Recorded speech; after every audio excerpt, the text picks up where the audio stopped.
लालबाग परळगड्याने तर भाई रात्रीच नारळी पौर्णिमा आणि हनुमान जयंती साजरी केली आहे भाई. धो धो धोपटलाय भाई या कुत्र्यांना. हे जे आलेले एक मानसिकता घेऊन की आम्ही इकडे तिकडे जे करू, आमचा कोण काहीच करू नाही शकत, पण ते विसरले भाई. जेव्हा लालबाग परळला भंडारा लागतो ना, मग महाप्रसादाचा लाभ घ्यायला सगळे येतात. धो धो धोपटलाय भाई, यांना एकदम झणझणीत चोपलंय. म्हणजे ते पळतायत भाई, पाठीमागे गाडी घेऊन जाऊन मारतायत ते. एवढा खतरनाक झोपलाय भाई.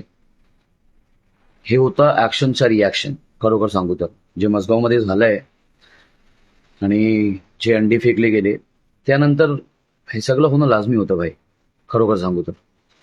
आणि सल्यूट आहे लालबाग परळवाल्यांना की भाई त्यांनी दाखवलं भाई, त्या लोकांनी दाखवलं, लालबाग परळकरांनी दाखवलं की भाई ते घाबरत नाही कोणाला. आणि माज इकडे चालणार तर फक्त मराठी माणसाचं चालणार.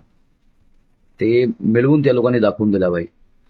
काल रात्री जे झालंय लालबाग परळला लक्ष्मी कॉटेजच्या इकडे, ते फक्त एक दृश्य नाही होतं भाई.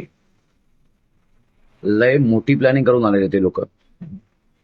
पण काय, हाफ शड्डीवाल्याने मिळून मेक्सीवाल्यांचा मास्क काढलाय काल रात्री. पण भाई सलाम आहे मुंबई पोलिसला पण. त्यातर्फे त्या लोकांनी सगळं मॅनेज केलं ना भाई, एकदम बेस्ट होता. हा इश्यू अजून मोठा झाला असता, पण त्या लोकांनी तिकडेच ते सॉल्व्ह करून दिलाय, शांत करून दिला. ते सगळ्यात बेस्ट झालं. पण याच्या अगोदर भाई कोण पण असेल ना मेक्सीवाला, तो दहावेला विचार करेल दादर परळ लालबागला यायला आणि हा धतिंग करायला.